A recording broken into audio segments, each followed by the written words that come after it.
Hello, kids. How are you? I hope that you will be fine and happy. Today, we will read this chapter 6 Fire, Friend and Foe. Okay, so let's start now this chapter, kids. Early man did not know. Early man नहीं जानता था what fire was. आग क्या थी? But he must have seen the damage it would cause. लेकिन इसके बहुत बुरे परिणाम भी आते हैं. He must have was lighting. यहाँ तक कि इसे रोशनी के रूप में भी जलाया जाता है. And volcanoes long before the begin to use fire हिंसा. यहाँ तक कि वोल्केनो के रूप में जब इसका आग का प्रयोग किया जाता है तो आसपास क्षेत्र को भी नष्ट कर देती है. Fire was powerful. आग बहुत शक्तिशाली होती है एंड डेंजरस होती है. ही वॉज फ्राइटेंड, इसलिए हमें इससे डरना चाहिए. Fire may have puzzled only man but he we now know that fire is the result of a chemical reaction. कहते कि फायर एक पजल लगी है ना, लेकिन वो इसके बारे में ज़्यादा नहीं जानते थे कि फायर एक केमिकल चेंजेस होने के कारण एक बहुत बड़ा खतरा भी है. When the oxygen in the air, जब हवा में ऑक्सीजन मौजूद होती है, combines with the carbon and the hydrogen in a fuel, तब ये तीनों मिलती हैं तो एक ईंधन के रूप में जलने लगती है. A chemical reaction takes place. जहाँ भी केमिकल का रिएक्शन होता है वहीं पर आग लग जाती है. Energy in the form of the heat and the light is released in this process. Energy in the form of heat and light. Energy क्या था?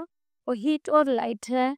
Is released in this process. जब उसको रिलीज किया जाता है उसकी जो प्रोसेसिंग उसी को एनर्जी कहते हैं.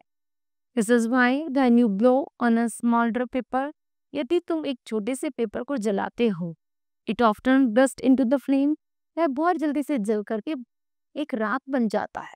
The third things needed to make fire is heat, fuel and oxygen do not make fire by themselves. Okay? Or else a newspaper or a sticky lying on the open would catch fire on its own. यहाँ तक कि जिस तरह एक newspaper और या sticks होती है वो बहुत जल्दी आग कैच करती है, उसी तरह ये भी हम फ्यूल और ऑक्सीजन का प्रयोग ना करें, है ना, तो आग नहीं लग सकते. To burn a piece of the paper और वुड, लकड़ी का या कागज का यदि हम एक टुकड़ा जलाते हैं, वी हीट इट बिफोर, उससे पहले वो पहले गर्म होता है और गर्म होते तुरंत आग पकड़ लेता है. We generally do it with a lighted match. इसी को हम वास्तविक रूप से लाइटेड मैच कहते हैं. Every fuel has a particular temperature. जो प्रत्येक फ्यूल के पास एक पर्टिकुलर टेम्परेचर होता है at with it begins to burn, जो जलाने में सबसे ज़्यादा सहयोग देता है. This temperature is called the flash point और the kindling temperature of the fuel. उसी को हम क्या कहते हैं? फ्लैश पॉइंट कहते हैं या किंडलिंग टेम्परेचर कहते हैं. इट इज समटाइम्स सेड, कभी कभी यह कहा गया है कि fire is a good servant, fire एक अच्छा साथी होता है, बट अ बैड मास्टर भी होता है. इट इज ओनली मीन्स, केवल यही अर्थ है केवल, that fire is useful, fire का जितना ही प्रयोग है as full as it's kept under control, यदि वो हमारे नियंत्रण में है तो उसका हम भरपूर यूज कर सकते हैं. For instance we use it to cover food. यदि कभी, जिस तरह हम मान लो घर पर खाना बना रहे हैं, warm over homes in the winter, और हम आग का प्रयोग सर्दियों में अपने आप को गर्म रखने के लिए भी करते हैं, and to generate electricity light को उत्पादन करने में भी करते हैं. बट लेकिन ऑन द अदर हैंड, दूसरी तरफ देखें कि if fire gets out of control, यदि कभी कभी आग आउट ऑफ कंट्रोल हो जाती है, it can be very dangerous. वह कैसे हो सकती है? डेंजरस हो सकती है. Each year thousand of the homes and the shops are damaged by fire. उससे बहुत सारी घर दुकान भी नष्ट हो सकते हैं. Vast area of the forest are also destroyed. यदि जंगल पे आग लग जाए तो जंगल का बहुत बड़ा एरिया डैमेज भी हो जाता है. And hundreds of the people are killed or injured.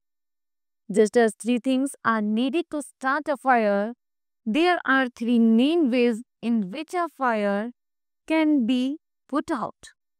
In each one of the three things needed for burning, it's taken away. For example, we can take away the fuel.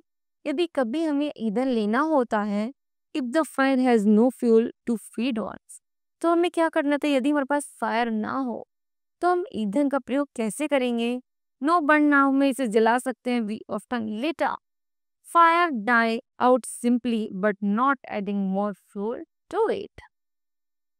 The second way of the putting out of a fire is to prevent oxygen from reaching it. यदि oxygen यदि आग जलानी है तो हमें उसे oxygen की need हो गई। यदि आग जलाकर हम उस आग को ऑक्सीजन ना दे तो वह जल्दी ही बुझ जाएगी। No supply of oxygen means no fire. यदि ऑक्सीजन नहीं है तो आग भी नहीं है। Small fires can be put out or the smother with the damp blanket or a sac. एक छोटी सी आग भी एक बहुत बड़ा नुकसान कर सकती है। जैसे स्टॉप ऑक्सीजन, यदि ऑक्सीजन रोक दी जाए द बर्निंग मटेरियल, तो जो जलता हुआ मटेरियल वो भी स्टॉप हो जाएगा। Sometimes carbon dioxide is used to extinguish fire.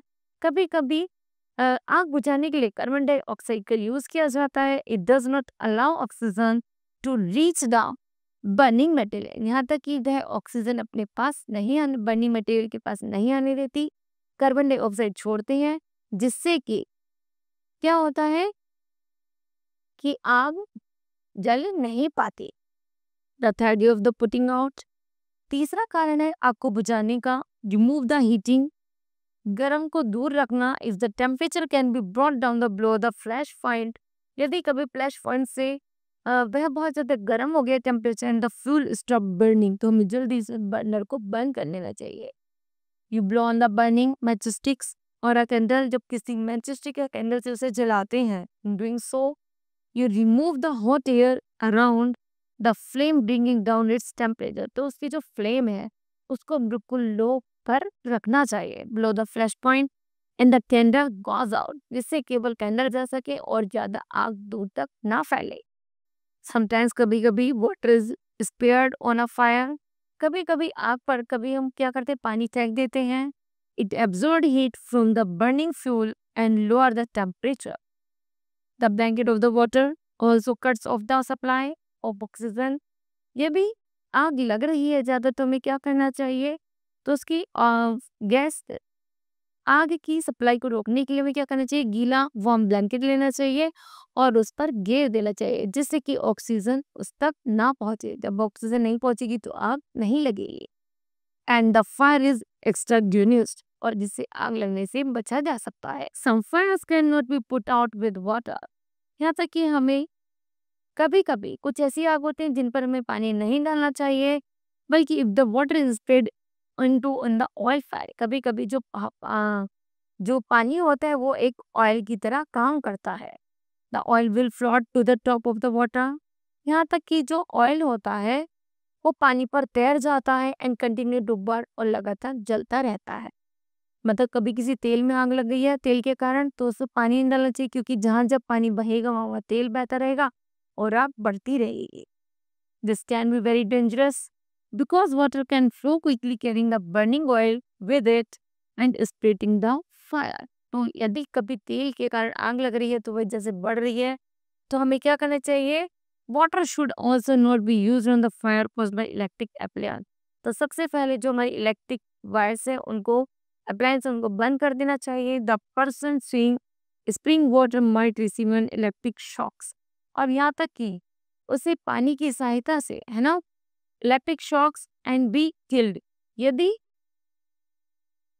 यदि पानी हमारा वायर से इलेक्ट्रिक पर डल जाता है तो हमें बहुत जोर से शॉक लग सकता है और हमारी मृत्यु भी हो सकती है। तो हमें कभी भी लाइट की वजह से आग लगी हो तो हमें उस तरफ भी पानी नहीं डालना चाहिए। Carbon dioxide is the best extinguisher. जो कार्बन डाइऑक्साइड है इन सब के लिए सबसे महत्वपूर्ण साधन है। It is the best things of the fight and electrical fire, और इलेक्ट्रिकल फायर या फिर ऑयल फायर से इसे आसानी से बचा जा सकता है। We spend millions of the rupees each year in the fighting fires, and we spend more trying to find new ways of the preventing fire। और यानी कभी कभी ऐसी कहीं आग लग जाए तो उसे थोड़ा मोड़ा सूखे में कैसे, तो उसे पानी के माध्यम से भी बुझाया जा सकता है। Fire from happening and the getting out of control, और कभी कभी आग इतनी तेज होती है कि वो हमारे बाहर हो जाती है नियंत्रण से, On the whole, we have learned rather we will control fire and put it in the good use in the everyday life. Long ago, there was no fireman. यदि वहाँ कोई fireman नहीं है, तो when fire broke out, fire को जल्दी जो भी आग जली हुई चीज उसे बाहर कर देनी चाहिए. Everybody becomes a free fighters. People form human chains. They still do it required in the past buckets of water full of but well and pond. जल्दी ही लोगों को एक चेन बनाकर काम करना चाहिए. पानी डालते रहना चाहिए पास वाले वेल से या फिर पॉन्ड से. Now there are the laws about building construction will ensure that space is left between building to reduce the fire risk जिससे आग से बचा जा सके. Every new buildings especially a public place प्रत्येक न्यू बिल्डिंग होती है पब्लिक प्लेस में must ensure observance of fire preventing laws. उसमें फायर का प्रिवेंशन फॉर्म्स लगा होता है. Bands of the fire fighting workers with special equipments known as the fire brigades and they are to put out fires. Firefighters are highly trained people. They possess many skills. They cut off electricity supply, knock down dangerous walls, spray water and the other material to bring fire under control. They are also trained in the first aid so they can help people suffering from burns or from the effect of smoke. The discovery of fire and it uses help early men to cope with nature better and the grizzly adopt a settled mode of life. Fire is still worshipped in many parts of the world. Fire is indeed a friend, but as we know, it can be dangerous enemy once it gets out of control. Okay, so kids, now kids, the chapter will be completed. I hope that you understood that. Thank you. Have a nice day.